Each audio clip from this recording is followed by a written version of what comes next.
Muy bien, muchas gracias. Pues, como os decía ayer, es un placer estar aquí con vosotros. El proyecto en el que yo trabajo se denomina creacionismo.net y el eslogan es «La ciencia muestra la gloria de Dios». En el Salmo 19, versículo 1 dice «Los cielos muestran la gloria de Dios». Bueno, el estudio de los cielos es la ciencia. Y lo que quiero mostraros hoy, como ayer, es que cuando estudiamos la naturaleza, la obra de Dios, vemos su grandeza. Como ha dicho el hermano, mi nombre es Ramón Gómez, soy graduado en Teología, en Matemáticas y máster en Ciencia. Mi carrera profesional se desarrolló en el seno de la Unión Europea, donde he sido funcionario durante más de 30 años, especialmente en el Departamento de Estadísticas y también en el Centro Común de Investigaciones. Fue allí cuando en mi etapa en el Centro Común de Investigaciones, cuando muchas iglesias me dijeron, Ramón, ¿por qué no vienes y nos das una charla acerca de la religión, de la relación que hay entre la fe y la ciencia? Y fue así como inicié esta actividad de divulgador científico. La divulgación científica es la tarea científica que consiste en explicar la ciencia en palabras sencillas. Vais a escuchar una conferencia científica, pero no os asustéis, que no es difícil, porque la divulgación científica consiste en eso. Vamos a tratar de los mismos temas que tratan los científicos en sus simposios y en sus libros y en sus artículos. Me gusta empezar siempre con la conclusión. La conclusión de la charla de esta noche es que el cristianismo bíblico es una fe razonable. Lo que voy a subrayar, el aspecto de nuestra fe cristiana que quiero subrayar, es que es una fe razonable confirmada por la evidencia científica. Esta será la conclusión de esta charla, esta es la conclusión de todas mis charlas. Los argumentos que vais a escuchar aquí no son míos, todos vienen de científicos con el grado de doctor, que es el más alto grado que se puede alcanzar en la academia. Y todo lo que vais a escuchar ya está publicado en artículos, en libros, en vídeos. Mi tarea consiste simplemente en leer lo que escriben los científicos, muchas veces en inglés, y explicarlo con palabras sencillas, especialmente en español. Mi tarea está dividida en 12 grandes avances científicos en relación con nuestros orígenes que han sido descubiertos en el siglo XX, y estos 12 grandes avances científicos muestran la huella de un creador. Los 12 grandes avances científicos que los científicos han hecho en el siglo XX se pueden dividir en 4 grupos. Los científicos han hecho 4 grandes descubrimientos respecto al origen del universo. Perdón, 3 respecto al origen del universo. 3 en relación con el origen de la vida. 3 en relación con el origen de las especies y 3 en relación con el origen del hombre, en total 12. Entonces, yo he desarrollado 12 conferencias científicas, cada una de ellas con uno de estos temas. Y las ofrezco en la página creacionismo.net todos los martes a las 8 de la noche.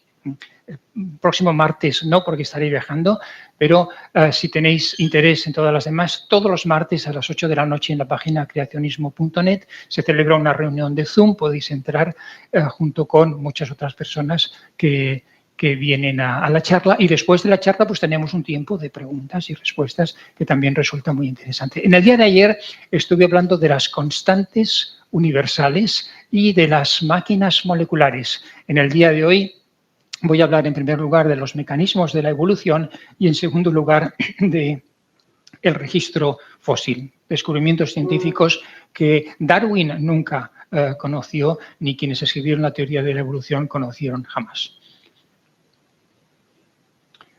El hombre de la fotografía es Charles Darwin. Charles Darwin era un naturalista.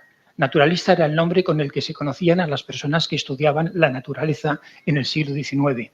Darwin escribió varios libros, el más famoso de ellos se denomina El origen de las especies, aunque realmente el título era un poco más largo. El título era El origen de las especies mediante la selección natural o la preservación de las razas favorecidas en su lucha por la vida. En el siglo XIX los títulos de los libros eran larguísimos. Cuando habías leído el título ya habías leído la mitad del libro. Bueno, no la mitad, pero ya sabías lo que decía el libro. Entonces, este es el nombre del libro.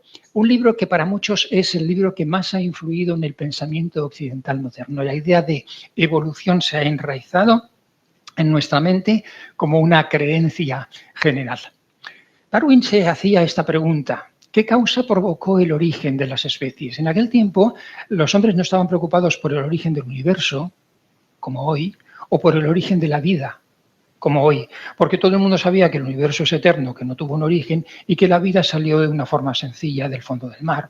Por lo tanto, el misterio de los misterios, como se llamaba en el siglo XIX, era el origen de las especies.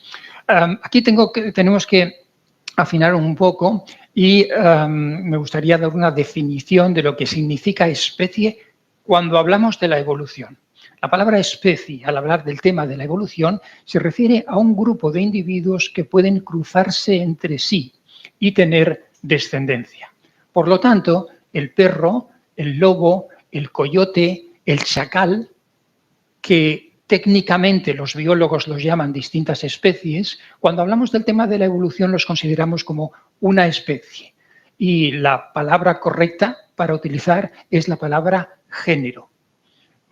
Entonces, cuando Darwin hablaba del origen de las especies, realmente se refería al origen de los géneros. Perros y gatos son distintos géneros. Y ese es el origen que le preocupaba a Darwin y a las personas de su tiempo. En mi exposición voy a seguir el método científico, que consiste en 3 pasos: la pregunta, la hipótesis y la observación. La pregunta que nos ocupa es: ¿qué causa originó los distintos géneros de animales y plantas y hongos que existen hoy en la naturaleza? Porque todos los científicos del mundo estamos de acuerdo en que hubo un tiempo en la historia de este planeta en el que no había toda esta variedad de animales y plantas. Y luego algo sucedió que causó la aparición de todas estas especies. ¿Qué pudo ser? Bueno, vamos a considerar las 2 hipótesis más interesantes. Por un lado, hay quien dice que la causa que originó los distintos géneros de animales y plantas fue la selección natural de las razas favorecidas en su lucha por la vida. Estas son las palabras que tomo del título del libro de Charles Darwin. Por otro lado, muchos otros científicos dicen que no, que los seres vivos muestran evidencias de un origen inteligente, de un autor inteligente, es decir, de un creador. Estas hipótesis se denominan la teoría de la evolución y, por otro lado, el diseño inteligente. Y una vez que los científicos tienen encima de la mesa 2 hipótesis, ¿qué es lo que hacen? Observar la naturaleza, y la observación me va a enseñar a mí cuál de las 2 es la correcta. Vamos pues a observar ¿qué? Las distintas especies de animales y plantas. ¿Y qué observamos? Bueno, en el siglo XX hemos hecho 3 grandes descubrimientos sobre los distintos géneros de animales y plantas. Hemos descubierto los mecanismos que impulsan la evolución, que Darwin no conoció nunca. Hemos descubierto la complejidad irreducible de los seres vivos y hemos descubierto el registro fósil mucho más ampliamente de lo que Darwin lo conoció. Hemos descubierto que la selección natural, que es un mecanismo que sí existe, no es la evolución, sino que la selección natural tan solo produce variedades dentro de un género ya existente. Este va a ser el tema de mi primera charla.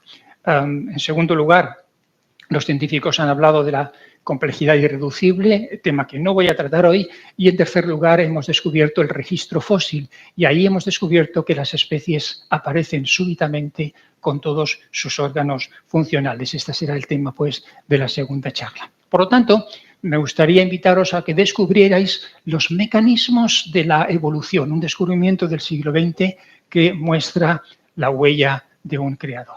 Por lo tanto, nuestra pregunta, ¿qué causa originó las distintas especies?, debe de formularse en este sentido. ¿Qué causa originó los nuevos órganos? Porque un ave tiene unos órganos que no tiene un reptil. Por lo tanto, el origen de las aves es el origen de los órganos de las aves, el origen de su pico, el origen de sus alas, el origen de su capacidad de volar. Y tenemos estas 2 alternativas: la selección natural o un agente inteligente. ¿Qué es lo que nos dice la ciencia?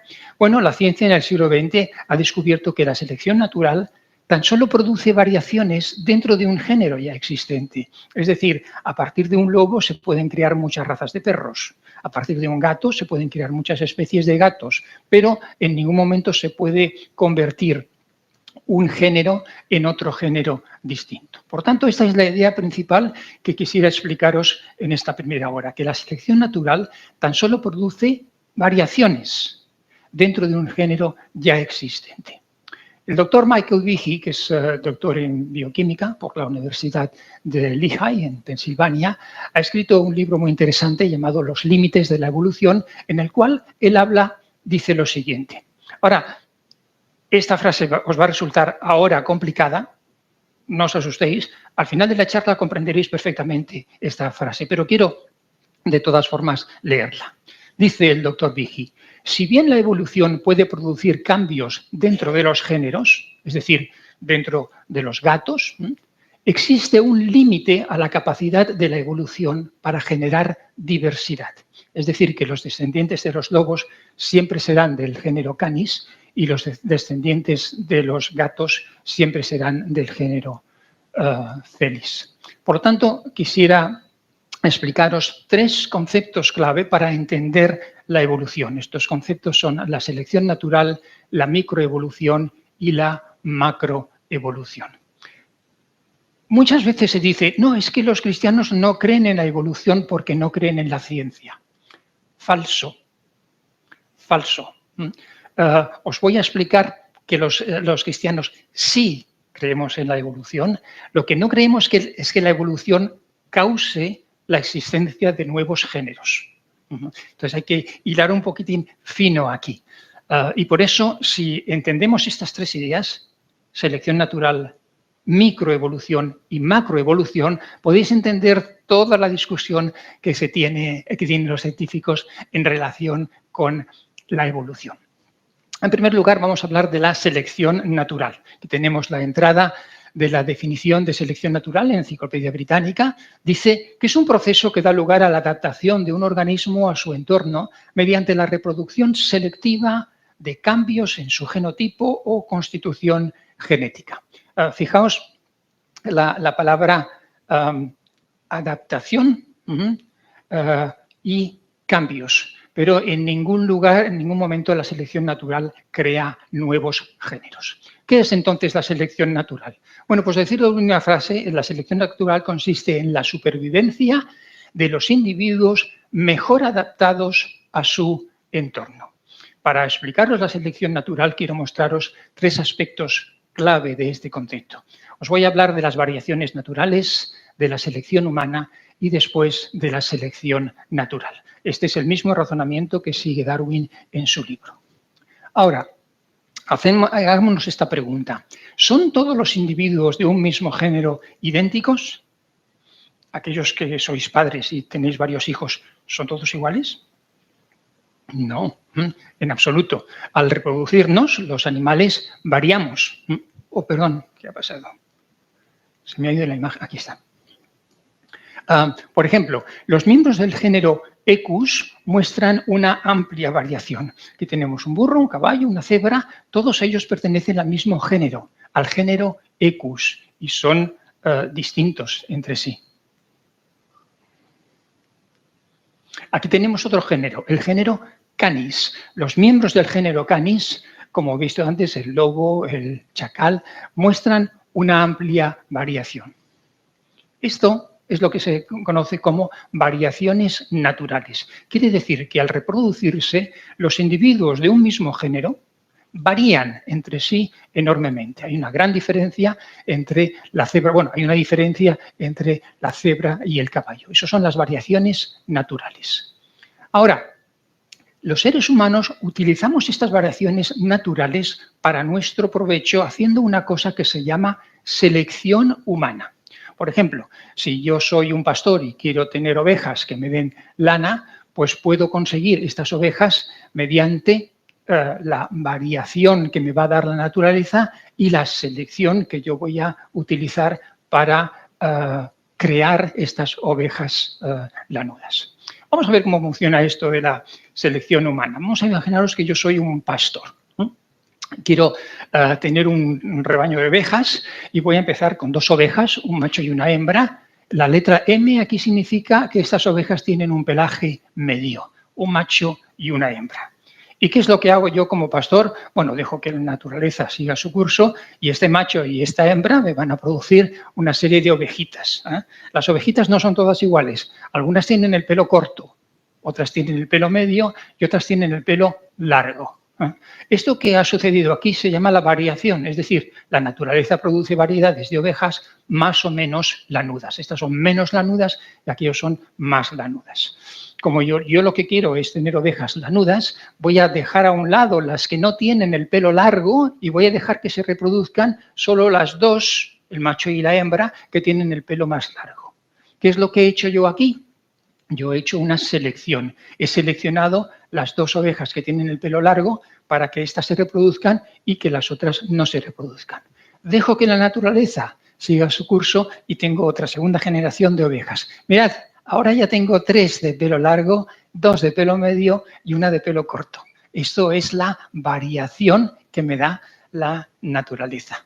Pero como yo lo que quiero son ovejas de pelo largo, voy a dejar a un lado aquellas que no tienen el pelo muy, muy largo, escogeré el macho y la hembra que tengan el pelo más largo, con lo cual estoy haciendo una selección. Dejo otra vez que la naturaleza siga su curso y tengo otra nueva generación. Mira, que ya casi todas tienen el pelo largo. Me voy a hacer rico. Y esto es, aquí vemos la variación que la naturaleza ha provisto. Pero voy a insistir y voy a coger las 2 que tengan el pelo más largo, voy a dejar que la naturaleza siga su curso y ahora he creado casi una nueva variedad, una nueva raza de ovejas de pelo largo, mediante estos 2 mecanismos, variación, selección, variación, selección. Esto se llama la selección humana y esto es lo que Darwin observó. Darwin él mismo era criador de palomas y observó esto. Y esto le dio una idea para establecer el principio de la selección natural. Bueno, hemos visto la selección humana, hemos visto que el hombre causa que se reproduzcan aquellas plantas y animales mejor adaptadas a sus necesidades. Ahora, como os he dicho, esto le dio una idea a Darwin y dijo, ¿acaso la naturaleza no hace lo mismo? Vamos a ver, vamos a pensar en 2 ovejas, un macho y una hembra de pelaje medio. Vamos a dejar que la naturaleza siga su curso. Estas viven en el campo, sin ser cuidadas por pastores. Y la naturaleza produce una gran variedad. Unas tienen el pelo largo, otras el pelo medio y otras el pelaje corto. Ahora imaginaos que viene un invierno muy frío. ¿Qué causaría el invierno frío? Pues causaría que aquellas que no tienen el pelo largo, no están muy abrigadas, no lleguen a la edad de reproducirse. Y el invierno hace que solo aquellas que tienen el pelo más largo consigan reproducirse. Es decir, la naturaleza, en este caso un invierno frío, causa que se reproduzcan las ovejas más lanudas. Esto es lo mismo que había hecho el pastor. Ahora, estas 2 ovejas que se reproducen tienen sus ovejitas, se produce una variación que reproduce la naturaleza. Ahora ya tenemos más ovejas de pelo largo. Ahora, imaginaos que viene otro invierno, más frío que el anterior todavía, y solamente las 2 ovejas que tienen el pelo más largo sobreviven y se reproducen. ¿Qué pasará? Pues que la naturaleza me dará toda una nueva generación de ovejas y habrá más ovejas con pelo largo y menos con pelo medio. Si esto se reproduce a lo largo de los años con una sucesión de inviernos fríos, al final la variación y la selección me dará una variedad de ovejas. Esta es la idea de Darwin. Esto es lo que él propone en su libro. Dijo, pues así se han desarrollado todas las especies de animales, plantas que existen en el mundo. Mira estos 2 ejemplos, el lobo ártico y el perro salvaje somalí. Ambos proceden de un antepasado común. ¿Quién ha creado esta variedad? Pues ha sido la naturaleza. Otro ejemplo, el oso pardo y el oso polar. Ambos descienden de un antiguo oso pardo. ¿Quién ha creado esta? Pues ya lo veis, el medio ambiente en el que viven ha hecho que en la tundra el oso pardo se reproduzca y en las zonas árticas el polo solar se produzca. El oso solar se reproduzca. Por lo tanto, hemos visto la selección natural. La naturaleza causa que se reproduzcan aquellos animales y plantas mejor adaptados a su ambiente. Cuando nuestros jóvenes van a la universidad y el profesor de biología les enseña que la evolución es verdadera, les enseña esto, la selección natural, y les dice, ¿veis cómo la selección natural es verdadera? Por lo tanto, la evolución es verdadera. Bueno, no, la selección natural solo ha creado distintas variedades de ovejas. No ha producido ninguna oveja a partir de un animal que no fuera oveja. Por lo tanto, hemos visto estas tres cosas, las variaciones, la selección humana y, finalmente, la selección natural. La supervivencia de los individuos mejor adaptados a su entorno, que es un hecho natural, que todos los científicos estamos de acuerdo que se da, que existe. La discusión está en si la selección natural puede crear una cigüeña a partir de un cocodrilo o no. Bien, hemos visto selección natural. Ahora quisiera hablaros de la microevolución. La microevolución es el resultado final, es la palabra que los científicos dan a la creación de variedades dentro de un género ya existente. Microevolución es eso, es como el resultado final de la selección natural. Voy a daros una definición, algunos ejemplos y luego veremos las causas. ¿Qué es eso de microevolución? En ciencia tenemos que utilizar las palabras correctas, también en teología tenemos que utilizar las palabras correctas. Y cuando hablamos de la evolución, deberíamos de hablar de la microevolución o de la macroevolución de la que hablaremos después. Los evolucionistas no hacen diferencia entre la microevolución y la macroevolución, pero desde el punto de vista científico es muy importante. Aquí tenemos un diccionario de medicina en el que se define microevolución como la transformación dentro de una especie. Dentro de una especie, es decir, dentro de la especie oveja se dan muchas transformaciones. La microevolución es pues la variación, esta es la palabra clave, variación dentro de una especie. Todos estamos de acuerdo en que las distintas razas de perros proceden de un antiguo perro lobo y estos han variado terriblemente, pero todos están dentro de un mismo género, del género Canis. Esta es una definición. Variación dentro de un mismo género. Aquí todos estamos de acuerdo, no hay ningún problema en que la selección natural cause esta variación. Vamos a ver algunos ejemplos más interesantes.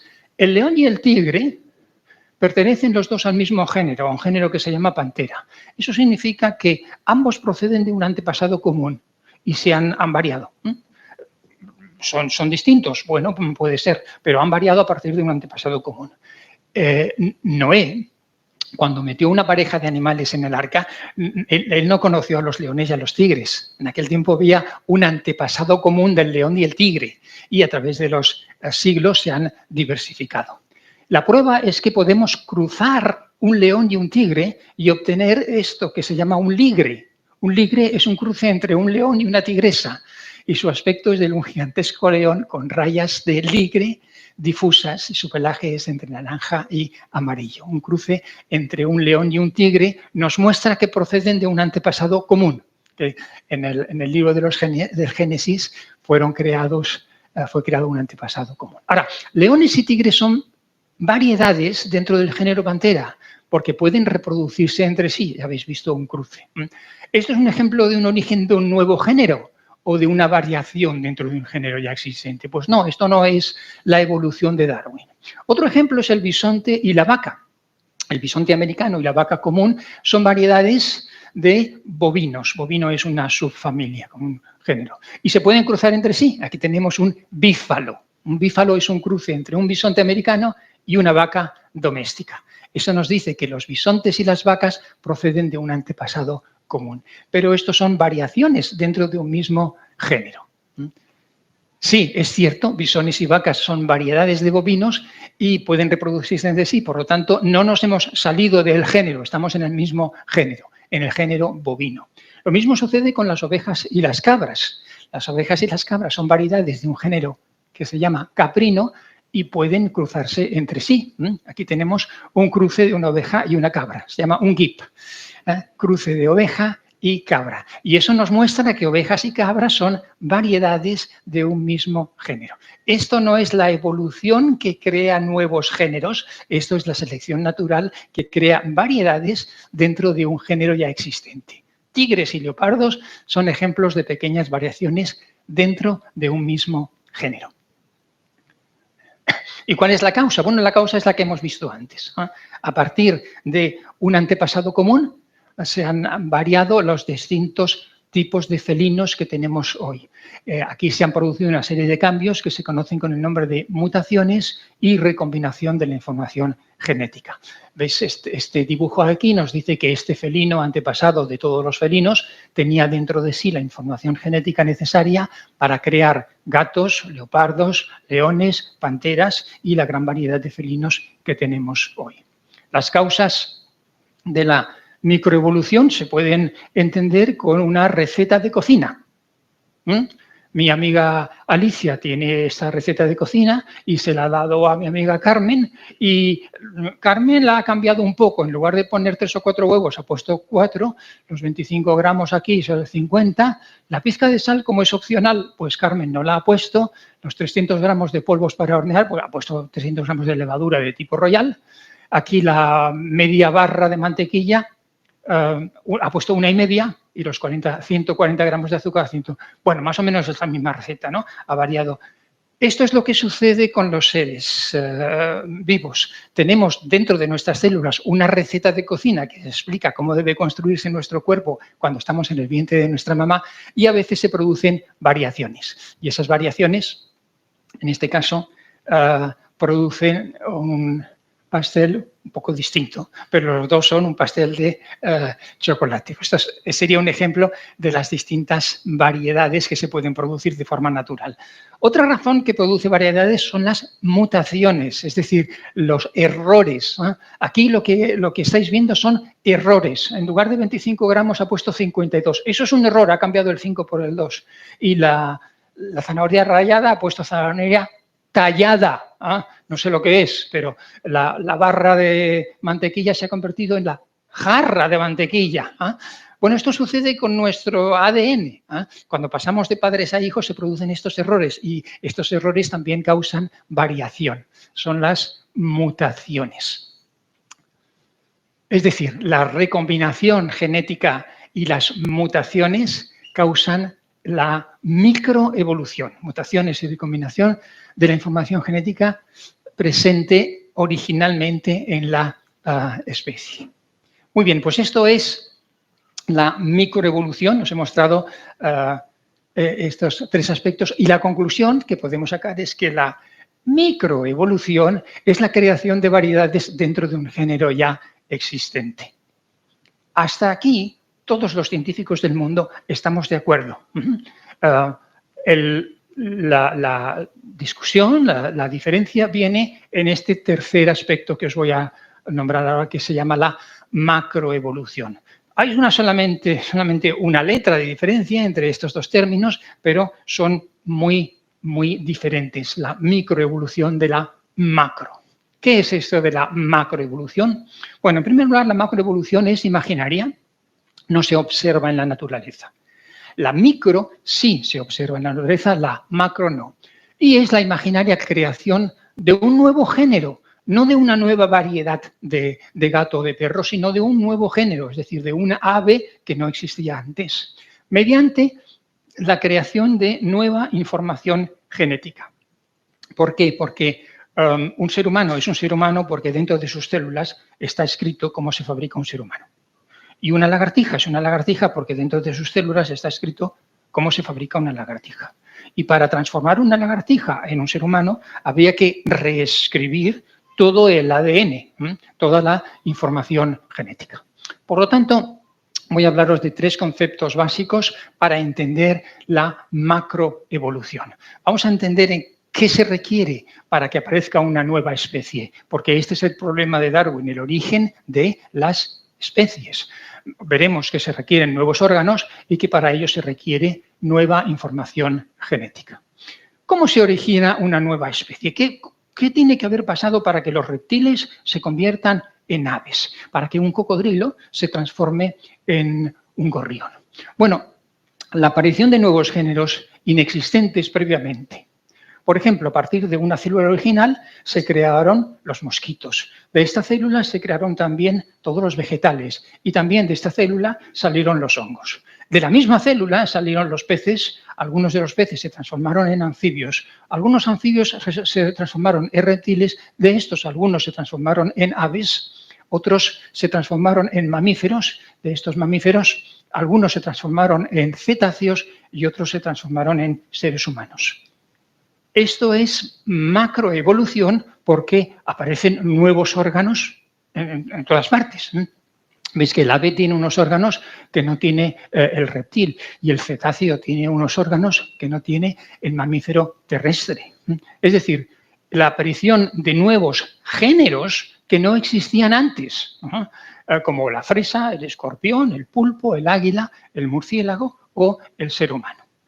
Y aquí lo que quiero que observéis es que aparecen nuevos órganos cada vez.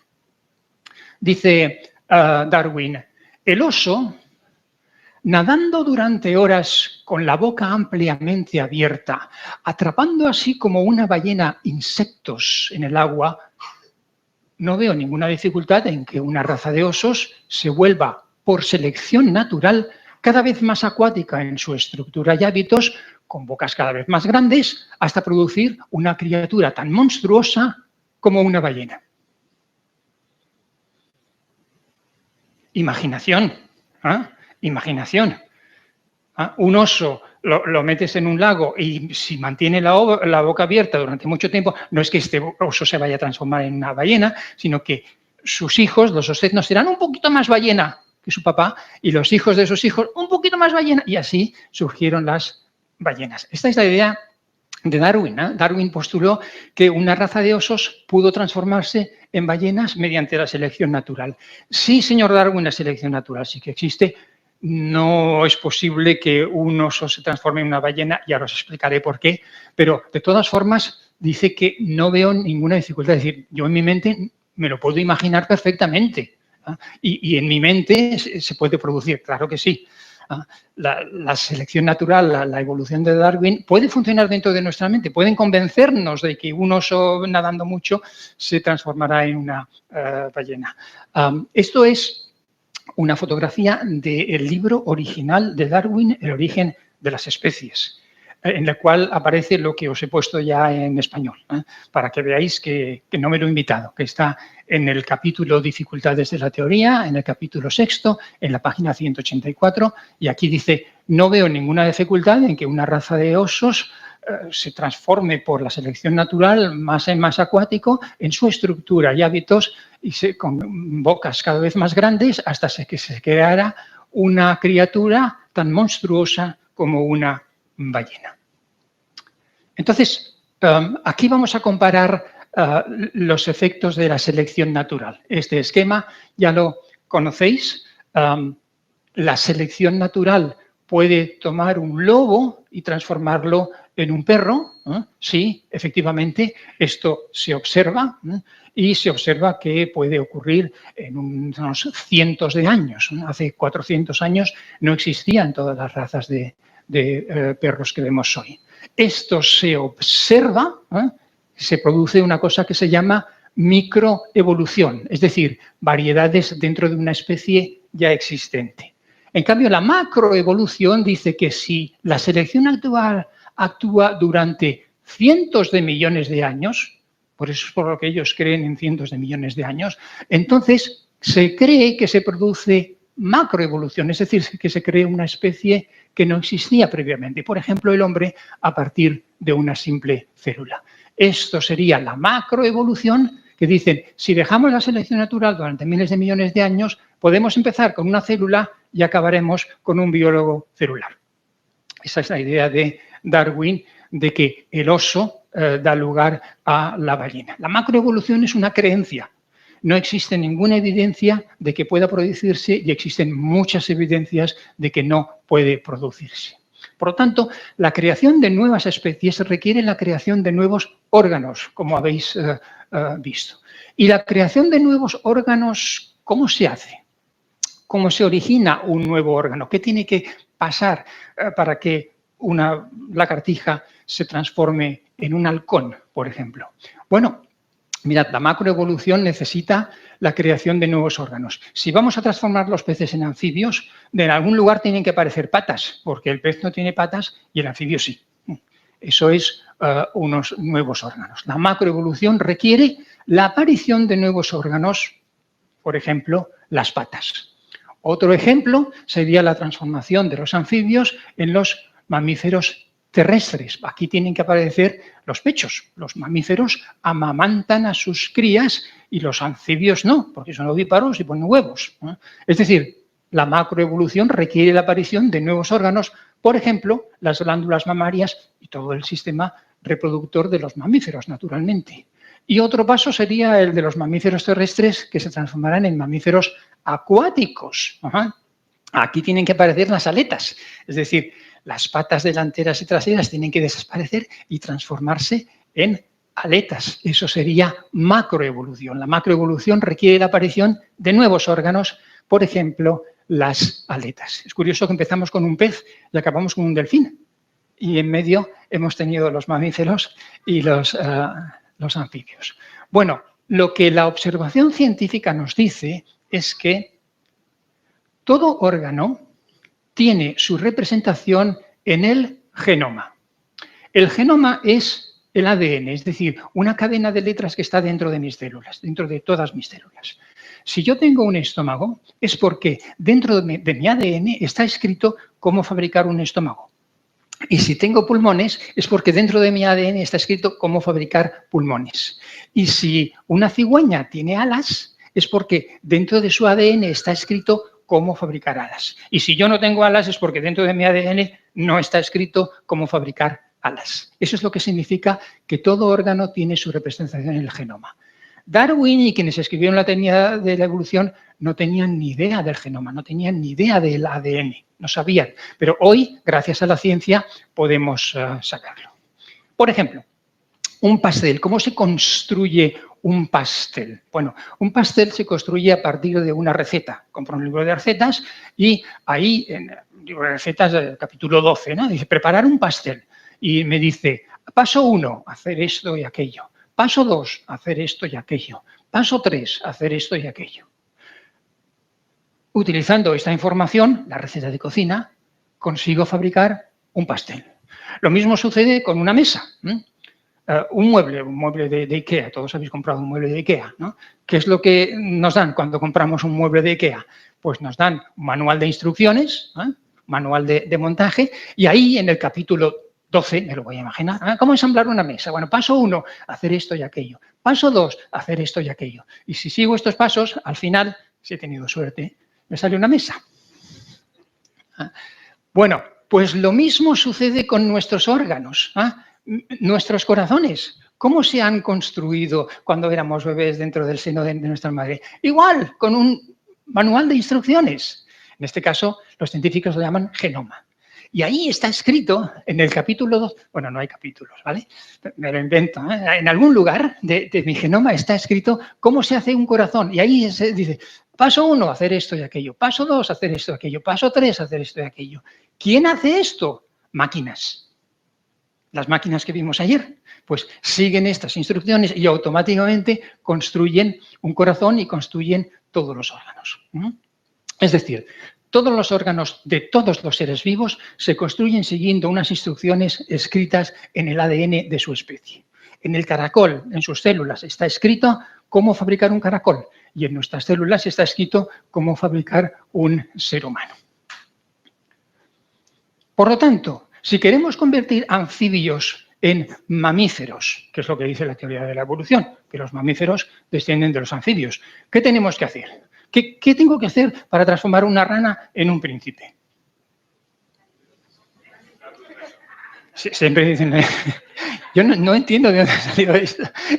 En una conferencia científica, no me digáis que dándole un beso a una rana vamos a... Esto no es un cuento, la biología no es un cuento.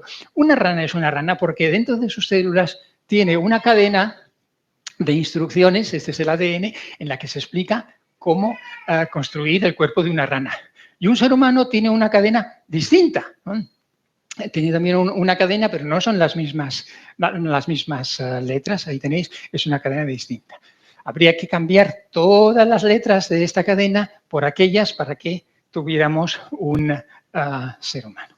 Por lo tanto, para crear una nueva especie se requiere un nuevo órgano, muchos nuevos órganos, y para crear nuevos órganos, para la creación de nuevos órganos, requiere la creación de nueva información genética. De alguna forma, aquello o aquel que creó los distintos géneros creó la nueva información genética necesaria para estos nuevos géneros. Nueva información. ¿Y cómo se origina nueva información genética? ¿Cómo se origina la información? Bueno, nuestra experiencia nos dice que la nueva información siempre procede de una mente, de un ingeniero, de un autor.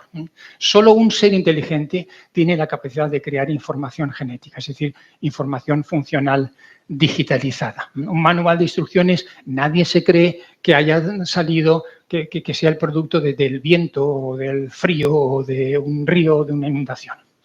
La doctora Georgia Pundom, que es doctora en genética molecular, dice: no hay ningún mecanismo genético que permita añadir la información necesaria para que ocurra la evolución, es decir, la transformación de un oso en una ballena.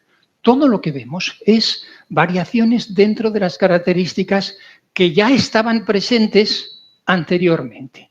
El gato, el leopardo, el león son variaciones de unas características que ya estuvieron presentes en aquella pareja de felinos que entró en el arca de Noé. Los mecanismos genéticos no crean nuevos géneros, sino simples variaciones. Este señor es Richard Dawkins. Dawkins es hoy en día la persona que más defiende la teoría de la evolución viva en este planeta. Es como el Darwin del siglo XX. Hace unos años, unos amigos unos compañeros de ministerio le hicieron una entrevista y le hicieron esta pregunta: ¿puede dar un ejemplo de una mutación genética o un proceso evolutivo en el que se pueda ver cómo se incrementa la información en el genoma? Porque esta es la clave de la evolución. Para que exista la evolución se tiene que incrementar la información en el genoma. Bueno, pues le hicieron esta pregunta al mayor defensor de la teoría de la evolución vivo en este planeta y lo que hizo fue mirar al techo durante 18 segundos. Hoy en día, gracias a YouTube, lo podéis ver. Aquí este es el vídeo de YouTube, está aquí. Si queréis, luego lo compartiré con vosotros. Y al final de esos 18 segundos dijo: podemos parar aquí. Y nunca dio una respuesta. ¿Por qué? Pues porque todos los biólogos saben que no existe ningún mecanismo que añada nueva información. La creación de nueva información genética requiere la intervención de un agente inteligente. Por eso es por lo que podemos creer que en el origen de las especies tiene que haber habido un agente inteligente. Bueno, recordemos, macroevolución es imaginaria, no hay ninguna evidencia de ella, es la imaginaria creación de un nuevo género, por ejemplo, una ballena, mediante la creación de nueva información genética, lo cual es imposible porque ningún mecanismo natural lo hace. Vamos a recapitular. La idea fundamental que he querido exponeros es que la selección natural tan solo produce variaciones dentro de un género ya existente, que la selección natural sí que es un fenómeno que existe, pero que no crea nuevos géneros, porque no puede crear nueva información genética. Hemos hablado de la selección natural. La idea fundamental es que la selección natural es la supervivencia de los individuos mejor adaptados a su entorno. Hemos hablado de la microevolución, que es el resultado de la selección natural, es decir, la creación de variedades, muchas variedades de serpientes, muchas variedades de arañas, muchas variedades de gatos, pero todas dentro de un género ya existente. Y luego hemos hablado de la macroevolución. Esta es la de Darwin, esta es la que los evolucionistas se refieren cuando dicen la teoría de la evolución, lo que pasa que no dicen macro, deberían de decirlo si hablaran científicamente. Y esta es imaginaria, es la imaginaria creación de un nuevo género mediante la creación de nueva información genética por procesos imaginarios que no existen en la realidad. Por lo tanto, la pregunta original, ¿qué causa originó las distintas especies? Bueno, pues deberíamos preguntarnos qué causa originó los distintos órganos. Y hoy que la ciencia nos ha dicho que los distintos órganos proceden de la información genética escrita en el ADN, nos preguntamos, ¿es la selección natural la que escribe estas instrucciones en el ADN o es un agente inteligente? ¿Qué es lo que nos dice la ciencia? Bueno, pues la ciencia nos dice que la selección natural tan solo produce variaciones dentro de un género ya existente. Claro, esto tendría que hacernos reflexionar, ¿no? A la luz de la evidencia científica de estos mecanismos de la evolución, ¿qué evidencia es? Bueno, pues que la selección natural solo conserva lo que previamente existe, que la microevolución crea variedades de lo que previamente existe y que ningún proceso natural crea nueva información genética. Por lo tanto, ningún proceso natural crea nuevos géneros. A la luz de esta información científica, de estos descubrimientos científicos, que os digo, Darwin ni los que crearon la teoría de la evolución conocieron, y nosotros sí conocemos, a la luz de estas evidencias, ¿qué es más razonable de creer? ¿En un origen natural, el que fue la selección natural de las razas favorecidas en su lucha por la vida, que fue un oso que abriendo la boca y cazando insectos se fue transformando poco a poco y dio lugar a las ballenas?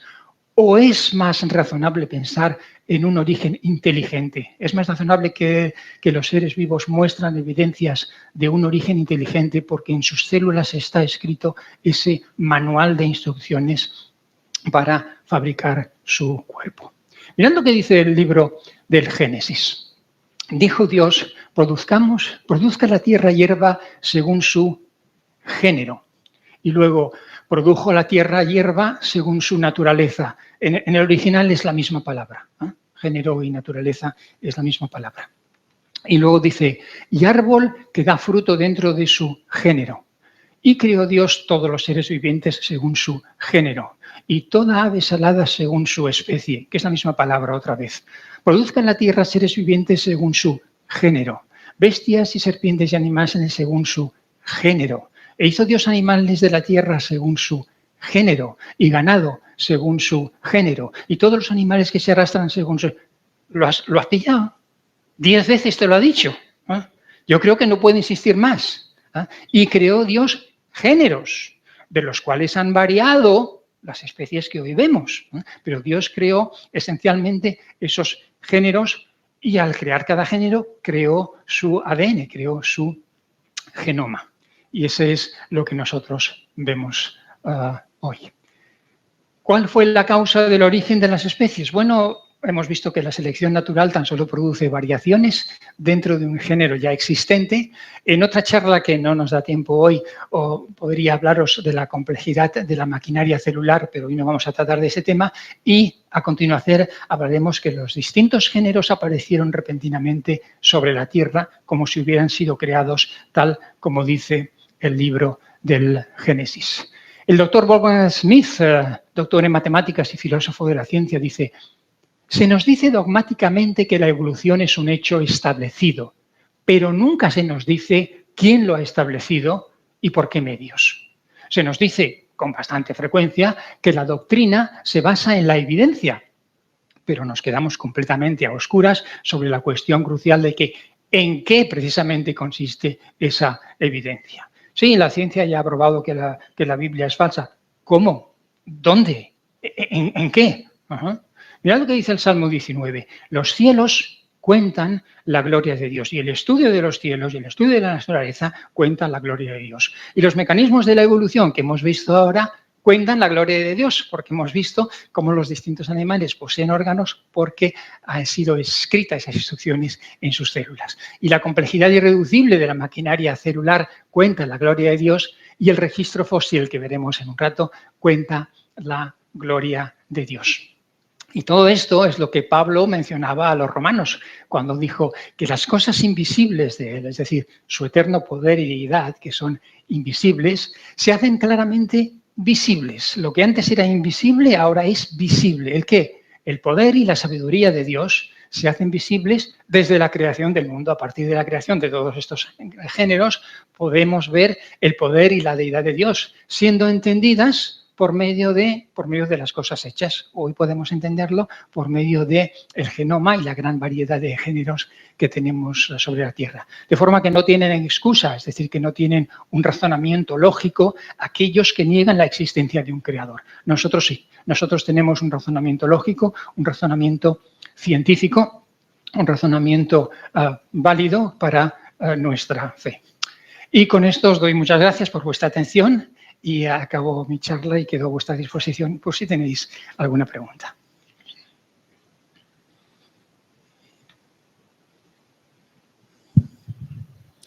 Muy bien, gracias Ramón. Excelente. Bien, ¿alguna pregunta? Bien, empezamos. Por favor.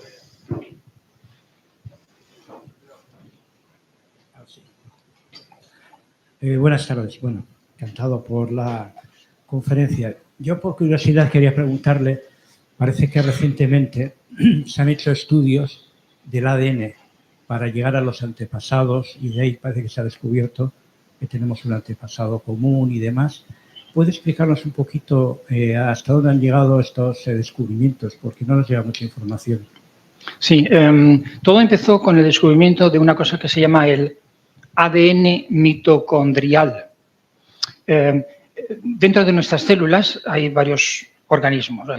Hay un núcleo, hay una cosa que se llama mitocondria, como uno de los órganos de la célula. La mitocondria tiene también su ADN propio. Y la mitocondria se hereda a través de la línea materna. Por lo tanto, los científicos empezaron a estudiar el ADN de este órgano, de la mitocondria, y intentando adivinar la cantidad de cambios que ha sufrido a lo largo de las generaciones, pues llegaron a la conclusión de que todos procedemos de una mujer única y la llamaron Eva. La llamaron Eva mitocondrial. No es la Eva de la Biblia, es la antepasada, nuestra antepasada común, porque lo hicieron. Y entonces luego se dijeron, pero podemos hacer más, podemos calcular también el ADN masculino. Y entonces, haciendo unos cálculos más complicados y muchas suposiciones, sobre todo muchas suposiciones, llegaron a determinar la edad de un antepasado común de toda la humanidad, al cual llamaron Adán. Pero no es el Adán de la Biblia, es el último antepasado común. Pero estos cálculos están basados en suposiciones, en las suposiciones de cuánto tiempo, de cuántas variaciones, cuántas modificaciones ha sufrido el genoma a lo largo de distintas generaciones. No es que la ciencia haya probado la existencia de Adán y Eva, no. No es eso. Sí. Una pregunta más sencilla, pero que nos lleva al día a día en la calle cuando salimos a evangelizar, y es para lo que estamos aquí, para aprender. Hay muchas personas que no creen en la Biblia, por muy bien que expongamos esta situación, y siempre le van a dar un giro, ¿no?, a la situación en cuanto a preguntas. Entonces, si nosotros les llevamos hasta el punto de que los géneros mamíferos, o los que hemos estado enseñando, son todos de un mismo género, si ellos nos dicen qué hacemos con la metamorfosis, ¿qué podríamos explicarles? Porque al final el gusano se convierte en mariposa, la larva se convierte en... Entonces, ¿cómo le explicaríamos eso? Efectivamente. Porque ahí se transforman, le salen piernas, le salen alas... Sí. La metamorfosis es algo que la teoría de la evolución no puede explicar. Es una de las dificultades de la teoría. Un gusano se envuelve en su capullo y ahí se transforma en una mariposa y le salen patas, le salen alas, le salen antenas. ¿Por qué le salen patas y por qué le salen alas y por qué le salen antenas al gusano que no las tenía antes? Porque dentro de las células de ese gusano está escrito cómo fabricar alas y cómo fabricar patas y cómo fabricar antenas. Y está programado para no hacerlo cuando está en un huevo y sí hacerlo cuando está en el capullo. Eso es todavía una maravilla de ingeniería mayor. Entonces, cuando está en el huevo, dentro de las células, dentro de ese huevo, están las instrucciones para fabricar un gusano.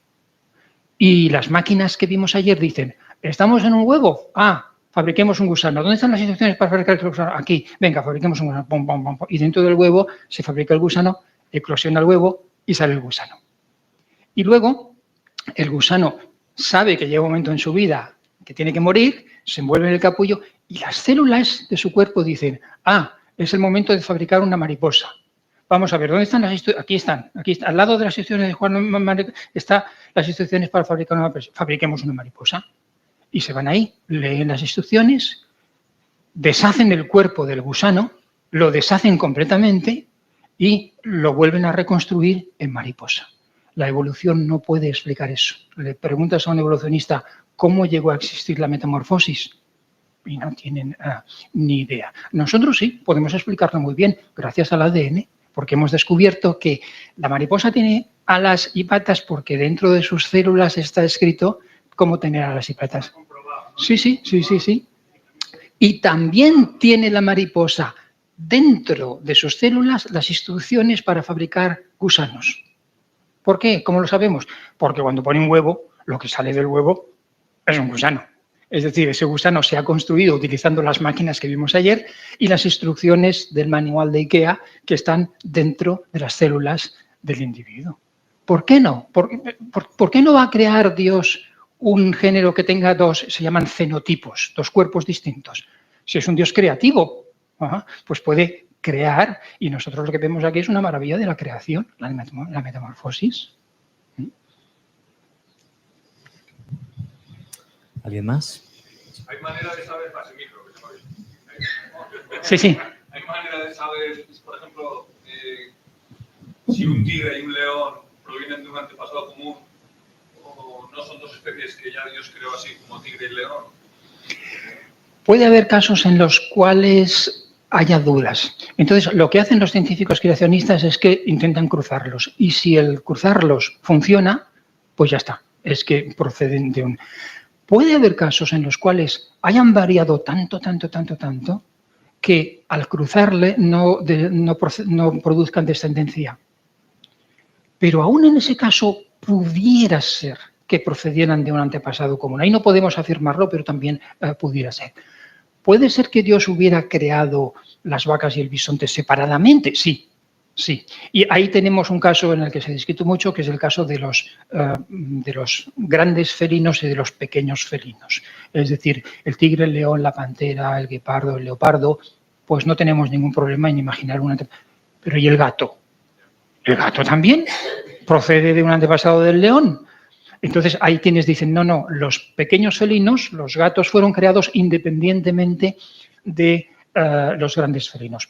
Puede ser, no podemos ser dogmáticos. Lo que sí podemos saber es que los grandes felinos sí proceden de un antepasado común porque los podemos cruzar entre sí. No hemos conseguido cruzar un gato con un león, pero quién sabe, ¿eh? ¿Quién sabe? De todas formas, para nosotros es lo mismo. Lo importante para los creyentes es que hemos descubierto que un gato es un gato porque tiene las instrucciones para fabricar un gato y esas instrucciones se van heredando y esas instrucciones las tiene que haber puesto un ser inteligente, necesariamente.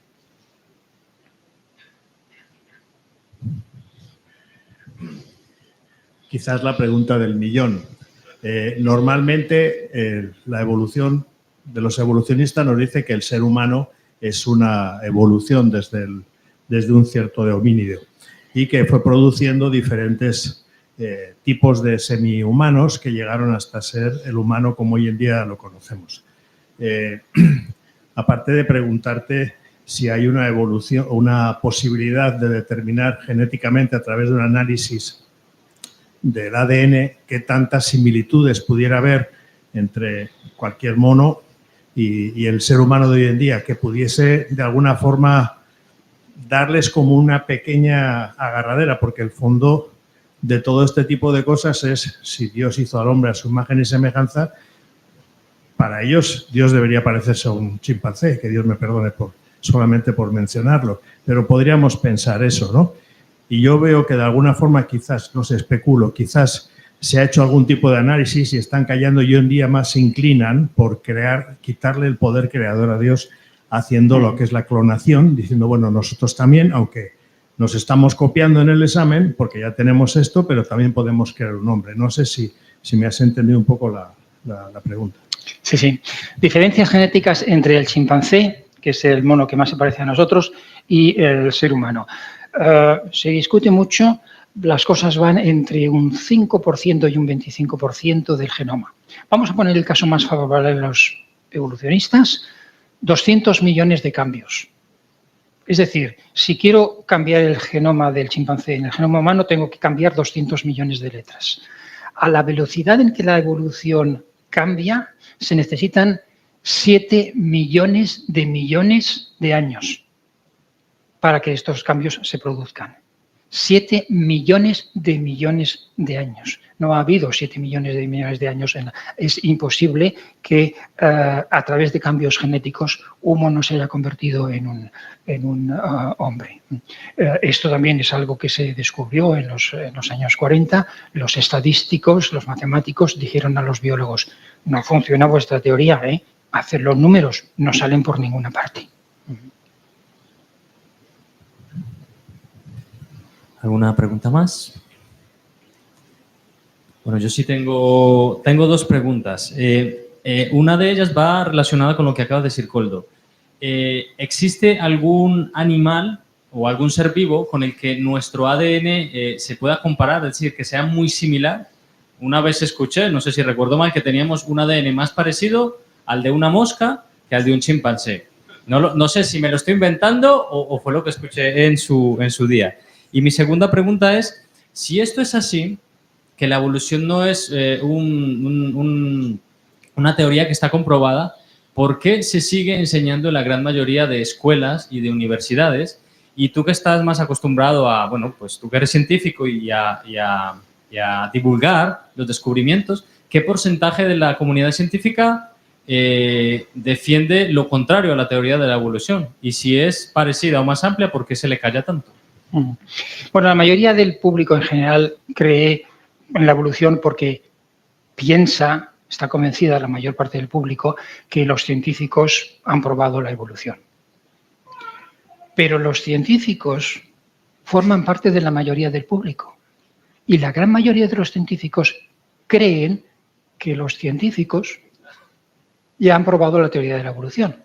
El caso es que si tú te vas a un antropólogo, ¿no? Por ejemplo, a un científico y antropólogo, y le dices, ¿qué evidencias científicas dentro de la antropología muestran la evolución? El antropólogo te dirá, evidencias científicas de la evolución claras. Dentro de la antropología, no, pero los biólogos sí. Los biólogos ya han probado, vete a los biólogos, ¿no? Y luego le vas a un biólogo y dices, bueno, evidencias científicas de la evolución dentro de la biología, dentro de su rama, que sea, te dirán, dentro de la biología, pues mira, ahora que dices, lo que se dice evidencias científicas de la evolución dentro de la biología, no, pero quizás los paleontólogos sí. Vete a los paleontólogos, ¿no? Y ese es el círculo. Los paleontólogos están convencidos que los biólogos han probado la evolución y los biólogos están convencidos que los paleontólogos la han probado. Y existe esa creencia entre el público en general y entre los científicos en particular, ¿no? Pero nadie, nunca, en ningún lugar ha dicho estas son las evidencias. No hay ningún instituto científico evolucionista en el mundo entero que haya establecido claramente estas evidencias científicas. Respecto a la similitud del ADN, pues sí, los seres vivos somos muy similares. Por ejemplo, nosotros tenemos un 30% del ADN de las bananas. ¿Qué quiere decir? ¿Que yo soy un tercio banana? ¿O que una banana es un tercio? No, quiere decir que muchas de las piezas que visteis ayer de las máquinas son comunes en la banana y en el ser humano. La mosca debemos de hablar como entre un 40 y un 45% entre seres humanos, pero eso no quiere decir que seamos mitad moscas. Eso quiere decir que el creador ha utilizado las mismas piezas para construir, pues, géneros distintos. Muy bien, bueno, pues sí.